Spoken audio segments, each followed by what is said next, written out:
good. That's good. How many of you got up early this morning, spent time with the Lord, found the Starbucks, did something spiritual? Yeah. And how many of you just rolled out 20 minutes ago and you made it here and you're looking good? I don't know. It's a blessing to get to do this. It's a little intimidating to be here. I have to tell you, I'm excited to be here. I'm very proud to have led part of our team up here. I have an amazing team at our church, but I'm so blessed to get to work with them. And two of our amazing team are part of that 70th anniversary class. Bill and Phyllis Avens, right over there, are on our staff, and they were in that first year's class. We're so proud of them. I tell you, Bill and Phyllis are amazing. Most of my team is younger than the furniture in my house, and Bill's on our team, and they just love him. He's always so positive and upbeat. When he first joined our team, he was our technology officer. Yeah, and I won't tell you how old he is, but the church is 88 years old, and he came in the first year. So he's been around a while. And then I have my wonderful team with us. So blessed to have them. I'm training my replacement who's with us, Joel Byers, someday soon. The Lord's going to lead him to take over. And somebody said, are you worried about when he takes over? And I said, no, he's already better than I am. And he was better than I am a long time ago. And I can't wait to sit under his ministry. And the rest of the team, they're just amazing. My wife told me a few years ago, you need to hire young because you're getting old. And so, okay. That's what I'm doing. So I've hired young, and they're pushing me. All right, turn in your Bibles to the book of Nehemiah. So good. It's challenging to speak here today. An honor to get to do it. But I was trying to figure out, Pastor Mark Milione asked me, he said, would you talk about leadership? And I said, okay, I'll do that. And so I was looking over some stuff on leadership and different men in the Bible, women in the Bible of leadership. Trying to figure out the right person to talk to, and I just came. I need to talk about Nehemiah. I need to talk about Nehemiah and about overcoming intimidation. I thought, why would I do that? And then Jerry Thorpe gets up last night and preaches this masterful message on preaching, and I'm going, I don't even want to do this morning. After he gets done talking about what preaching is, what we're supposed to be, I'm intimidated, right? And then the wonderful message this morning and just being around some of you who are amazing leaders, and it's been my privilege to be influenced by you through the years. It's a little intimidating. It's intimidating to talk about leadership. And then some of the great leaders through the years at this wonderful fellowship. When I first started coming, it was the banner years back in the 70s and 80s, 2,500 students, men like Dr. Beecham Vick and Dr. John Rollins and Parker Daly and all of these great church builders. And I loved coming because these guys were building big churches, and I wanted to learn how to do it. And when you follow into that, you get into this trying to follow and talk about leadership and these amazing leaders. And how can we lead like they led? And so a couple of ideas about leadership, and then I want to talk to you about Nehemiah. First of all, leadership. Leadership is influence, no more, no less. I love my friend Jerry Thorpe. He said a number of years ago, he said, if you want to know if you're leading or not, just look behind you. If you're leading and nobody's following, you're just taking a walk. And that's very true. There's nobody following you. You're not leading. Leading is influence, nothing more, nothing less. That's why one of the first things you learn as you become a leader, that leadership is not a position. It's not a title. Leadership is influence. That's why when you you take a church, you're the pastor from the first day you're there. Got that backwards. You're the preacher from the first day you're there. But you're not their pastor until they decide you're their pastor. And that means that you have to build credibility with them. It takes time to become a pastor, a lot of times about 7 years. And you have to be there through thick and thin and walk with them through their valleys and show that you're steadfast. And then someday they decide they'll let you be their pastor. And that is such an honor to do.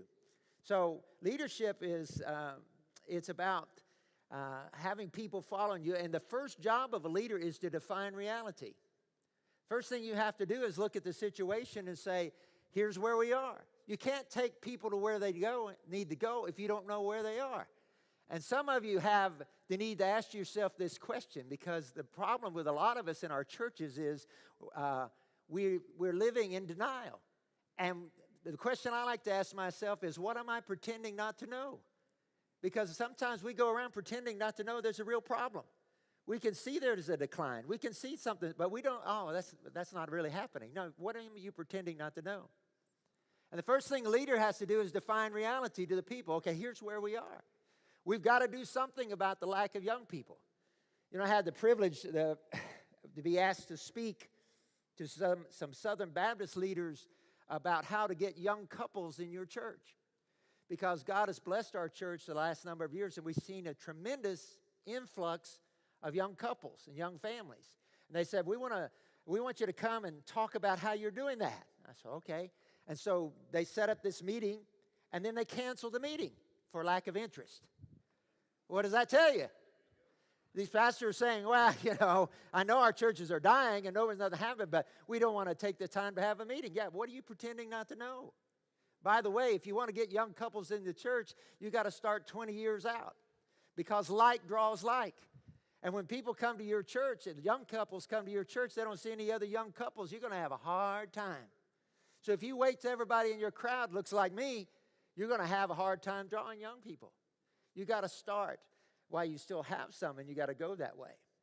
So leadership defines reality. And here's the main thing. Leadership is standing in what is while you wait for what can be to show up. That's good. I want you to repeat it.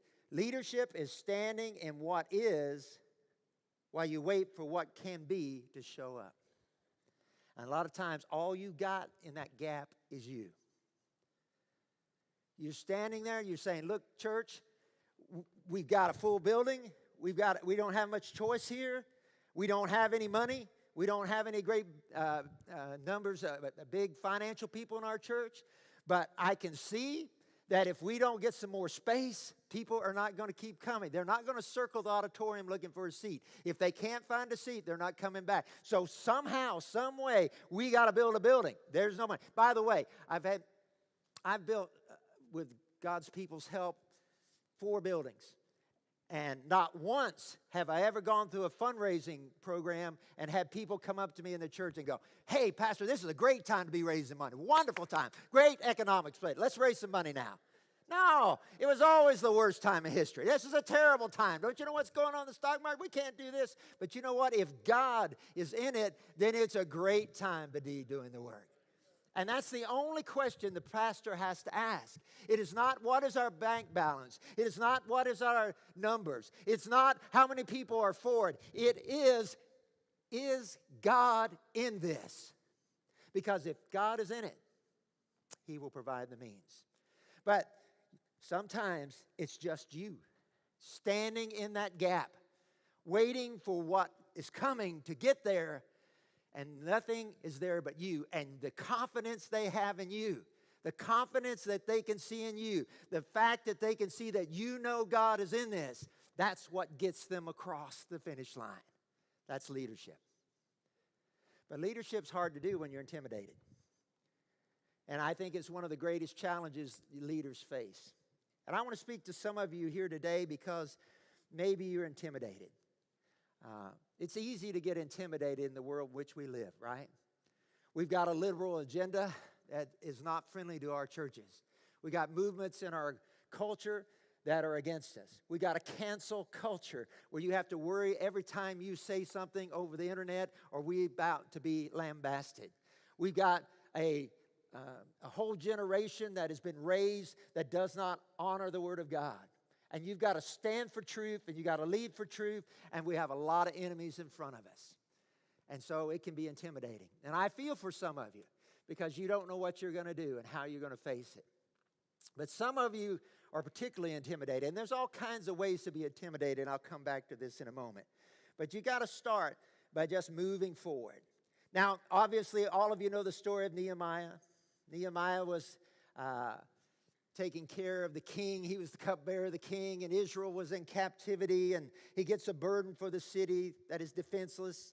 At the risk of his life, he gains permission and funding from King Cyrus to rebuild the walls of Jerusalem. He gathers the material, the people to work, and begins to build. He has many difficulties along the way, one of which is the need to clean up the spiritual lives of the people. A revival takes place. Wouldn't that have been a wonderful time to be there when that revival took place after he confronted them with sin? And he is almost at his goal, and then all of a sudden, all along the way, and particularly at the end, he is opposed by a man named Sanballat, another man named Tobiah and Geshem, local leaders who are threatened by the change in the status quo. And as a last-ditch effort, they unleash an attack of intimidation, including slanders, lies, and even a threat to his life.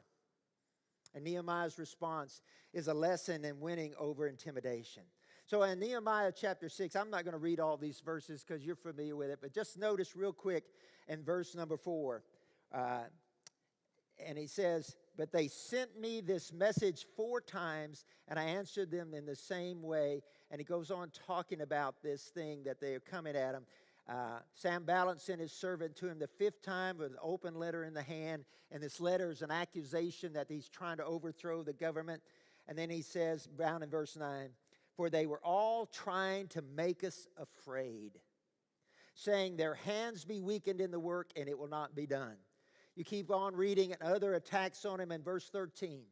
"For this reason he was hired, that I should be afraid and act that way in sin, so they might have cause for an evil report, that they might reproach me." And then going on down to verse 19, it says, "And also they reported his good deeds before me and reported my words to him, and Tobiah sent letters to frighten me." It was all about scaring Nehemiah. It was all about intimidating him out of taking the step of faith that he had. You know, some of you will never do something for God, not because you don't have talent, not because you don't have opportunity, but because you get intimidated out of taking the step of faith. I was privileged to have a wonderful church in Aubrey, Texas, that John Tyson pastors now and has made a great church out of that thing. But boy, I loved that church and got to be there for a number of years. And then the church in Tyler at Central Baptist Church called me, invited me to come in view of a call. And I want to tell you, that was intimidating on lots of levels. John Rawlings pastored that church. And Dwayne Pringle pastored that church for 29 years. When I drove over to look at that campus, there was 32 acres of buildings and property and a large staff and hundreds of people, and they supposedly had, 1,000 people in attendance every week, and, we want you to come. And of course, I was excited about the opportunity, but I drove over there one day by myself from Aubrey, and I drove out and I looked at that campus, and I saw some of the staff coming out of the office building, which was so impressive. I've never been at a church that had an office building. Every office I had was a converted Sunday school room, but they had an office building. And they were coming out of the office building, and I was looking at that, and I was seeing that campus, and all of a sudden, I just got intimidated. And I said, I can't do this. I can't do it. And I started to call them up and say, take my name off the list. I'm just going to stay. I cannot do this. And thankfully, the Lord was so gracious to me, and the Holy Spirit spoke to my heart and said, no, but I can. And if you'll be faithful to me, I want you here. I'm going to help you do this task. And I tell you, it was the most wonderful opportunity of my life. And 34 years later, I have not always been the pastor they need to be. I'm still not the pastor they need. But I am so grateful for the privileges and the opportunities to serve there. And the opportunities been granted me. But I almost missed it because I was intimidated.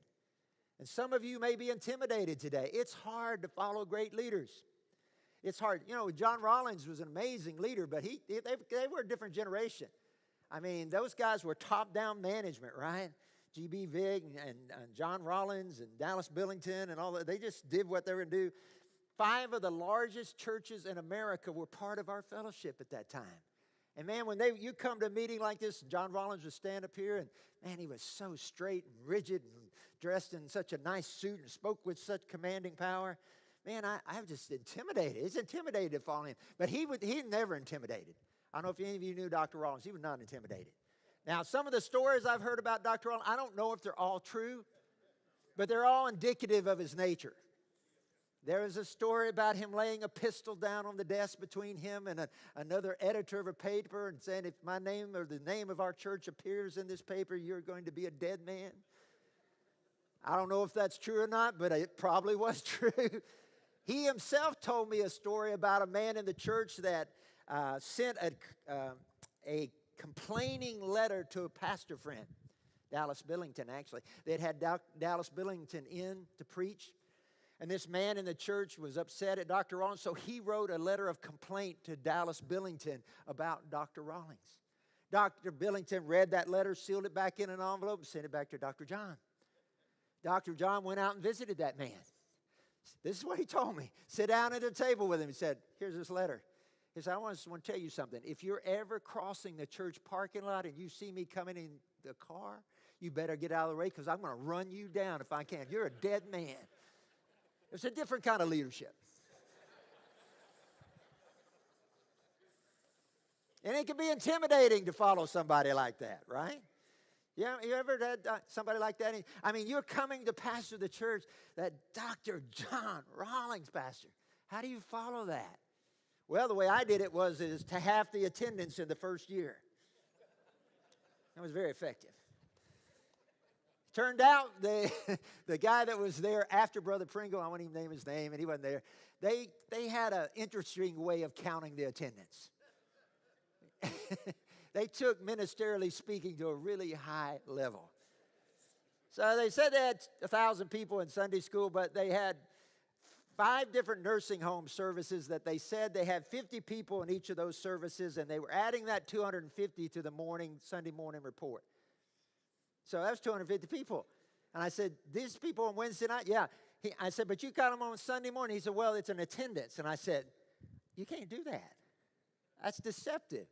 I mean, if you want to put on the bulletin that we had 250 people in nursing home services, that's fine. But you can't add it to the Sunday morning attendance and act like you had 1,000 people. So we stopped counting that. That's 250 people. That hurt. And then we ran our bus routes twice. We had 11 buses, ran them in the morning, ran them again in the afternoon. Took the kids home, turned around, went back, picked the kids up again, counted them twice. Another 150 people. I said, you can't do that. They've already been there. You already counted them once. So we dropped 400 people the first week. It's hard to make up 400 people. Somebody said, how's the church doing? I said, well, it's about half the size it used to be. And then a few of the people didn't like me. I know that's hard to believe, but a few of the people didn't like me. Some of them didn't like my humor. I learned humor. I got to just tell you this. Jerry Thorpe got me in trouble with humor because I used to go here and preach, and he is so funny. And he can make things funny, and people don't get offended. But he used to do this little rant at youth camps about ugly cheerleaders. Have y'all ever heard him do that? And he did this little rant about, so I was at a youth camp in Central West Texas, and Snyder, Texas, Matt Lowry and some of those guys, and I thought I'd do that little rant. So I'm doing this little rant, and I decided to pick on the girls from Snyder because I knew them. And I said, I'm not going to say the girls in Snyder are ugly, but they don't cheer, they howl. I heard him say it. It was funny when he said it. And I don't want to say that the cheerleaders are ugly, but we had to take out the natural grass and put in AstroTurf so they quit eating the grass. I know it got worse from there. Okay, so 20 years later, we're in early Texas last week for a fellowship meeting, and a lady walks up to me and she goes, we haven't seen you in Snyder in a real long time. And I go, no, I haven't been there. And she said, you still think we're ugly?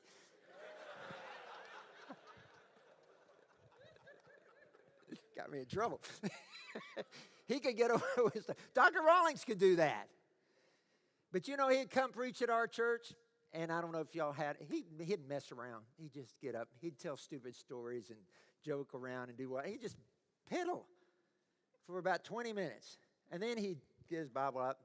He'd read about 4 verses and preach about 5 minutes, and 20 people would get saved. And I was so mad. I go, I've been preaching to you people for months, and you wouldn't come down and get saved. He piddles around, gives an invitation, 20 people get saved. It was as bad as one time I running behind financially, couldn't raise any money. We were $10,000 in the red. I'm begging the crowd for money, and I can't get that money. They're just looking at me.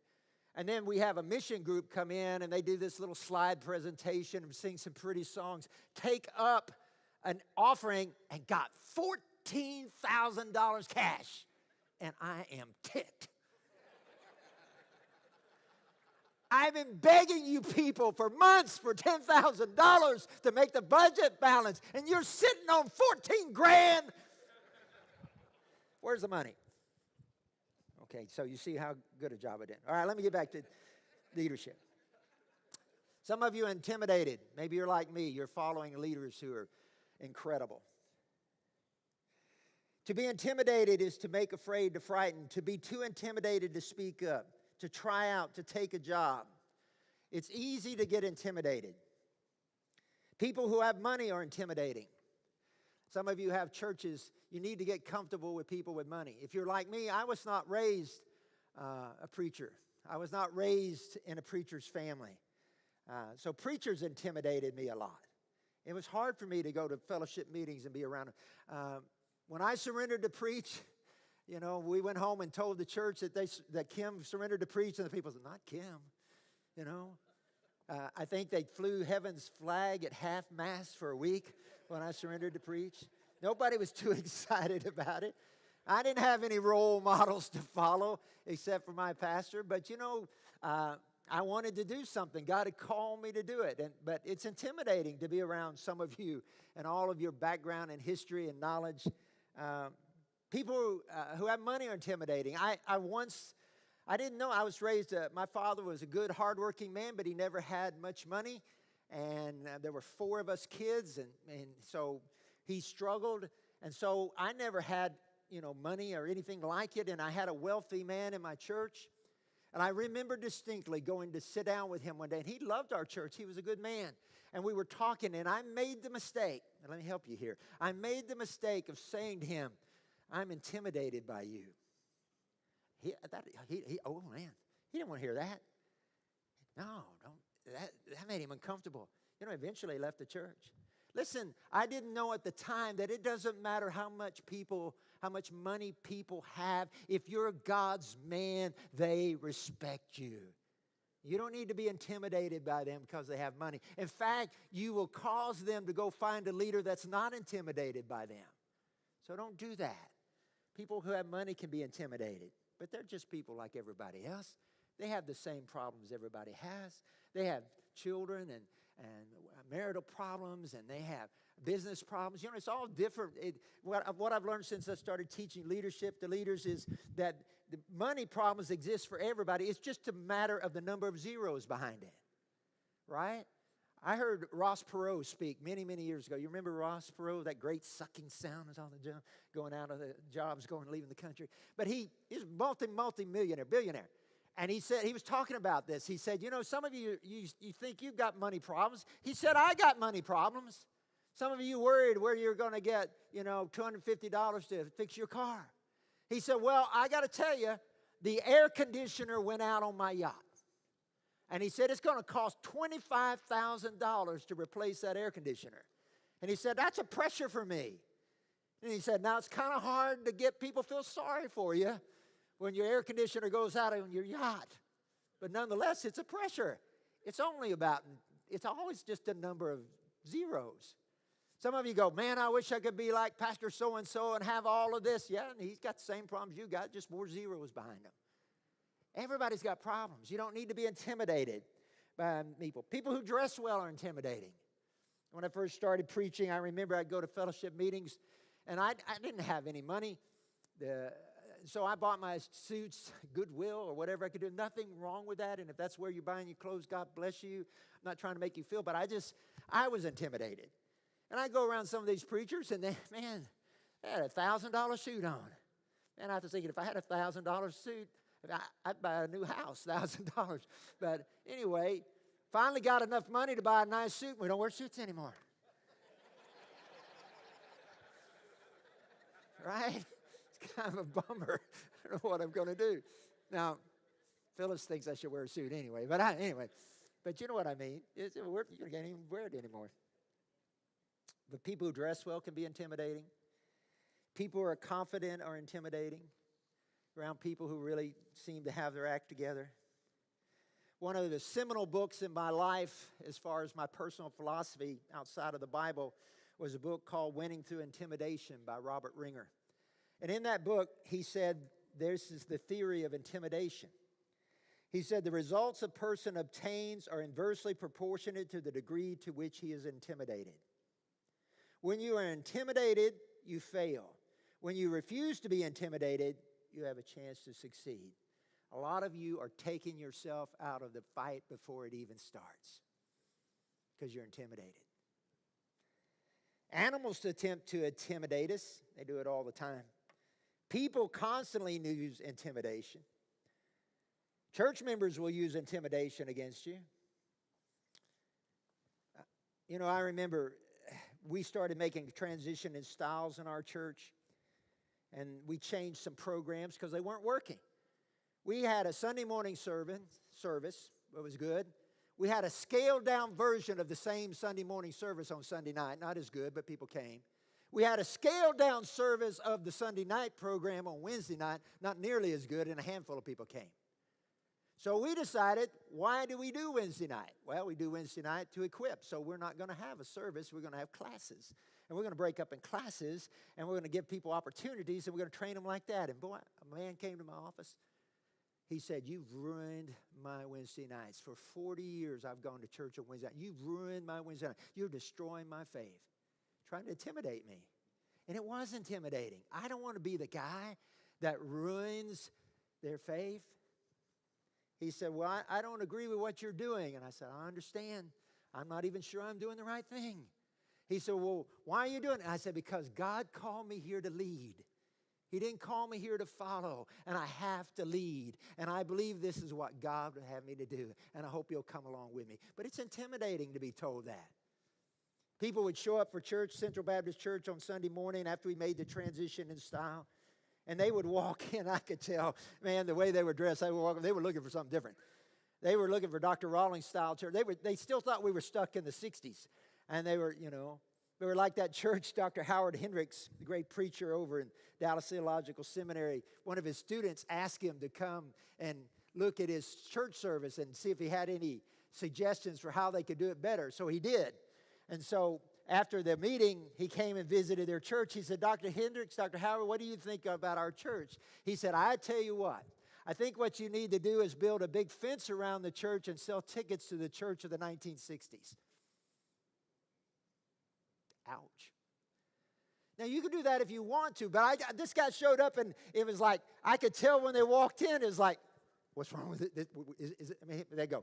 I walk up, and I'm dressed like that. They say, is this Central Baptist Church? Yeah, it is. But it's changed. See, they were looking for something, and that's intimidating. It's intimidating. But you have to do what God calls you to do.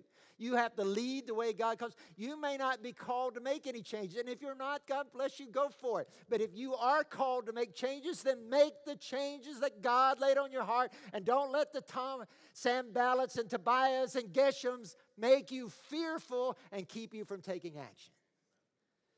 I want to commend you, Dr. Milione, on having a young woman of color up here on the platform speaking. Thank you for that leadership. Thank you for that reality. I don't know if you've noticed, but 51% of our population are female.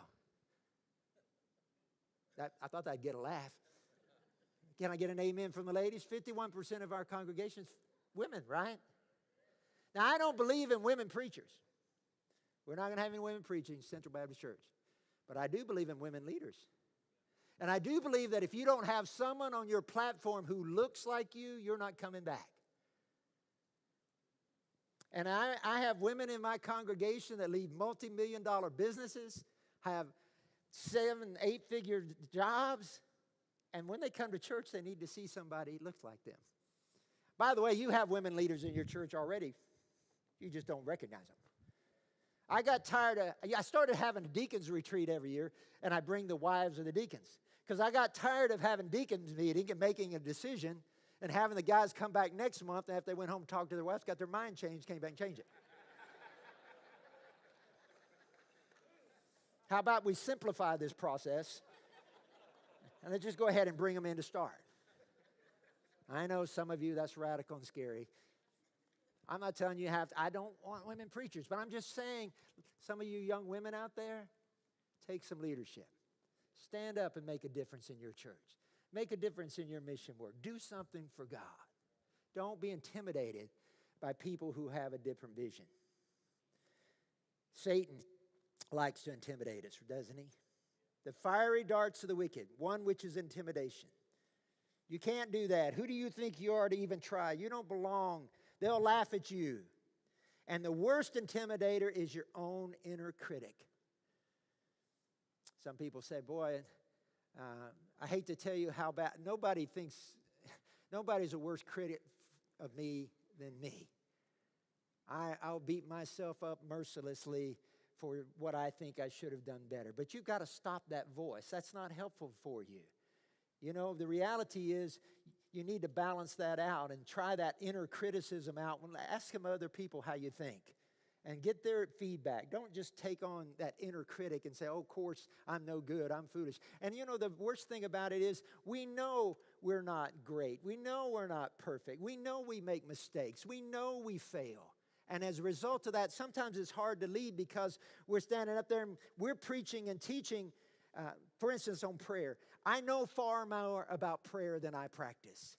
But that doesn't mean I shouldn't preach on prayer, right? So you got to stop that inner critic and you got to move ahead and say, I'm preaching God's word, not my practice. I'm going to do everything I can to get my practice up to it, but I'm not going to stop preaching it because my practice isn't there yet. Now, the power of intimidation to limit our lives. The bridge between our inner world of our dreams and goals and the outer world of results is taking action. And many fail to take action out of fear. And the problem is our fears mostly have to do with our comfort zones. If we don't step out of our comfort zone, we don't make much progress. Your success usually lies on the other side of your comfort zone. Are you willing to step out and push yourself and do what's uncomfortable? And push your church and do what's uncomfortable? I loved your message this morning. Thank you for that about honking horns in the drive-in. That's so powerful. Do whatever it takes and get on the other side of your comfort zone. Would there have been an ark if Noah had not picked up an axe? Would there have been a nation of Israel if Abraham had not taken the first few steps of his journey away from Ur of the Chaldees? Would there have been a hero named David if he had not spoken up when Goliath challenged the people of Israel? Would there have been 3,000 people saved on Pentecost if Peter had not started speaking? And would they be churches around the world if the Apostle Paul had not left the comfort of Jerusalem to start his missionary journeys? And I can tell you for truth that Central Baptist Church would not exist if a handful of faithful people had not stepped out of their comfort zones to start that church. You got to get out of your comfort zone. Reality is that many of our fears are baseless. Mark Twain said, I've had a life full of many troubles and fears, most of which were not true. One of my great, I'll give this one to you, it's helped me the last few years. I got a new maxim in my life. It's called wait to worry. Wait to worry. Man, I'm bad. I mean, I read into bad intentions on all kinds of things. Somebody doesn't show up. Somebody doesn't shake my hand the way I think they should. Oh, they're mad at me. Oh, they must be upset with me. Could be a terrible thing. But people, you know, they just maybe didn't see you that day. Maybe they just having a bad day. One Sunday morning I was preaching. I'm going to confess a terrible sin of preaching. Because we had such good examples. You can already see it's terrible preaching. But I was preaching one Sunday morning, and this guy was sitting out there in my congregation, and I was preaching something controversial for me and something that I thought would get resistance. And every time I would say it, he'd twist like that and give me an ugly look. And you know my reaction in the Holy Spirit? Oh, you don't like that? I'm going to give you some more of it. That's God in the flesh. Y'all ever do that? Come on, preacher, you ever do that? So I just hit it harder. And I said, oh, you still don't like it. So I just camped there. I mean, the whole rest of the congregation going to sleep. But I'm beating on this poor guy about something that I don't think he likes.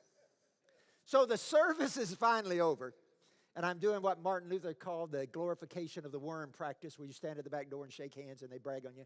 And this guy comes out, and I said to him, I said, I wondered what he was going to say. And he said, Pastor, that was the best sermon.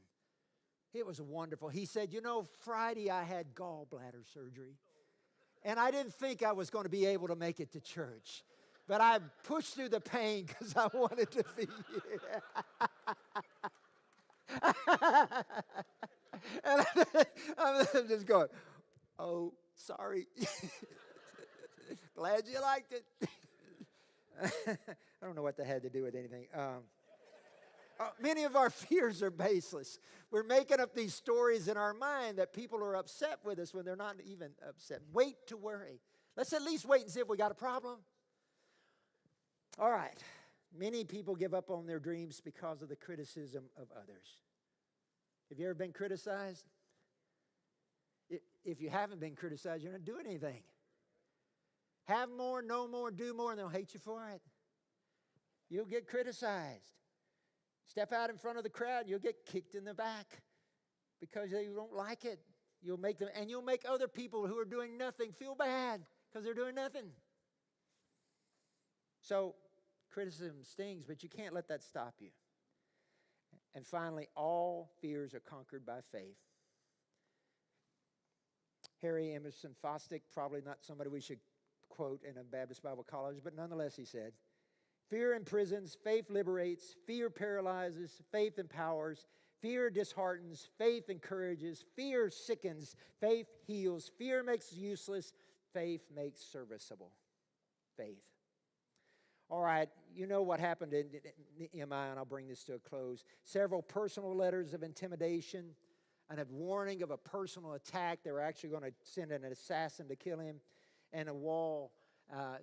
More letters written, and finally, but the good news is, in just 52 days, he said, we finished the wall. Nehemiah never quit. He didn't let him intimidate him. He just kept on in the work.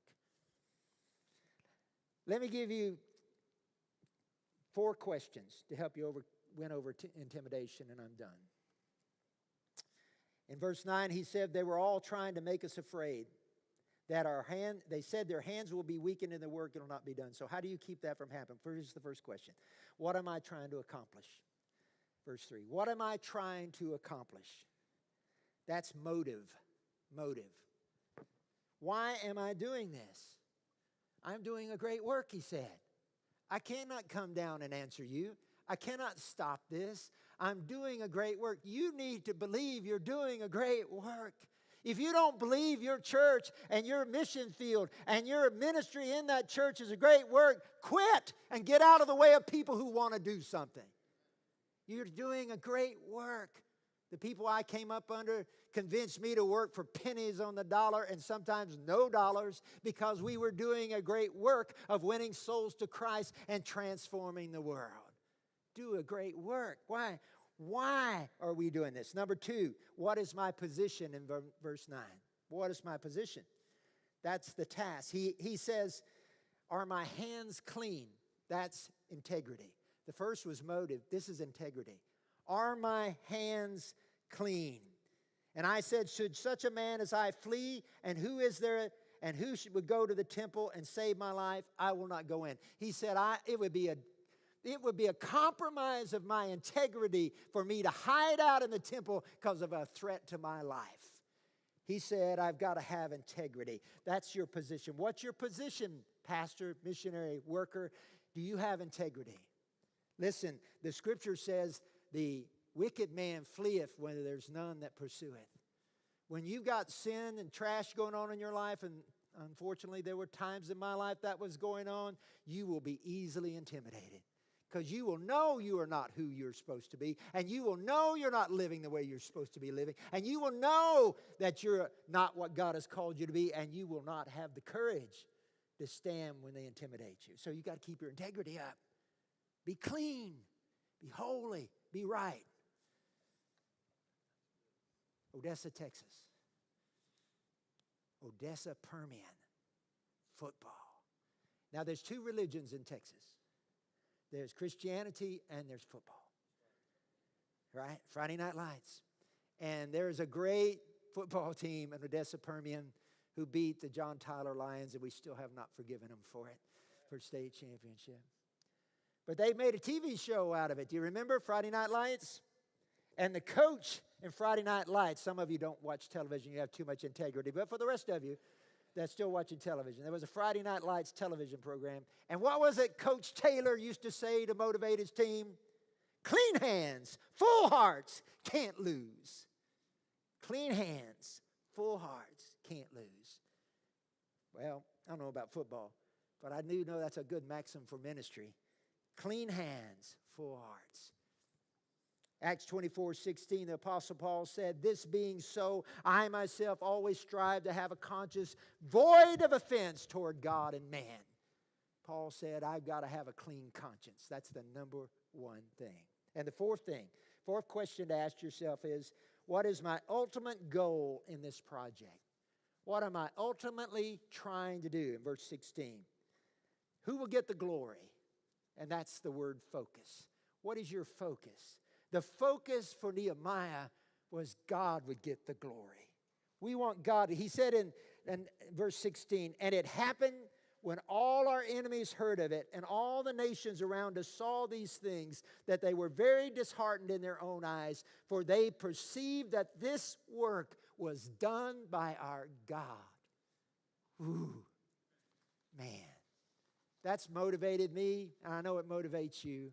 I want God to get the glory for what happens in Central Tyler. I want God to get the glory for what happens in my life. That's the only thing that's going to matter, is that God would get the glory. Why? What is your focus? What are you trying to bring to happen?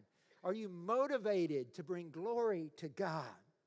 I want them to perceive this work was done by God. You know, I want to challenge you with this, pastors and missionaries. When I say John Rawlings, when I say Beecham Vic, when I say Parker Daly, when I say Dallas Billington, when I say W.E. Dow, and I go down the list, those men inspire, just their names, just the history of what they did. And I can name those names, and some of you go, yeah, they motivated you. I want to ask you this. Is anybody motivated when they hear your name?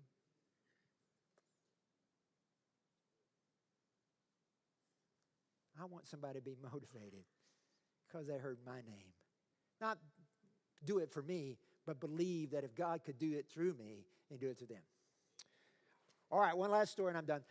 I'm kind of like that other preacher, not like A.V. Henderson, 20 minutes, but the preacher said that, you know, I'm like a pilot. I'm just circling to land. I'm not landing yet, but I'm circling. And so I'm circling to land.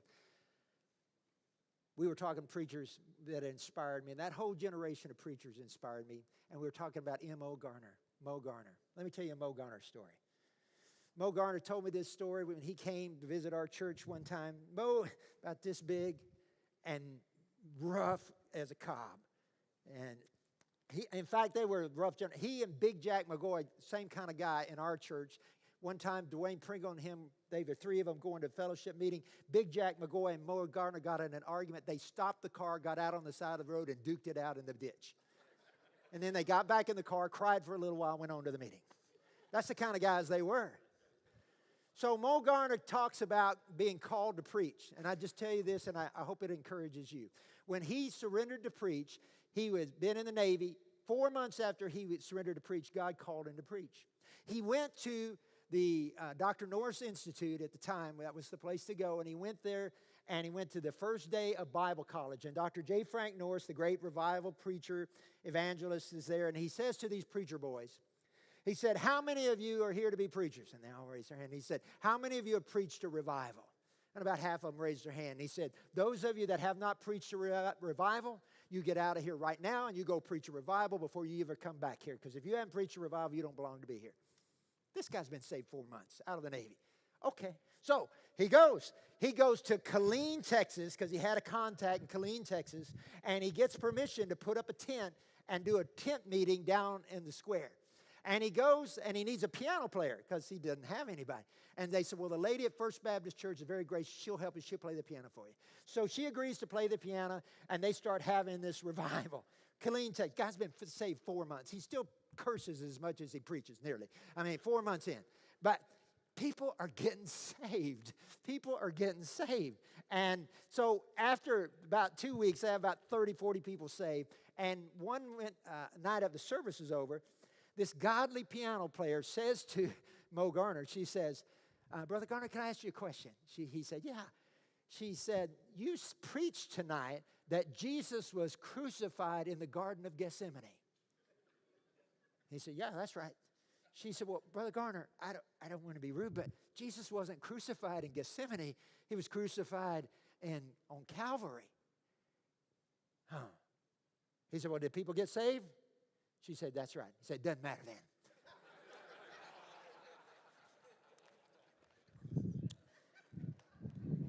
Now, you can laugh about that, but I got humbled by that zeal. I've had years of education. I have had years of training.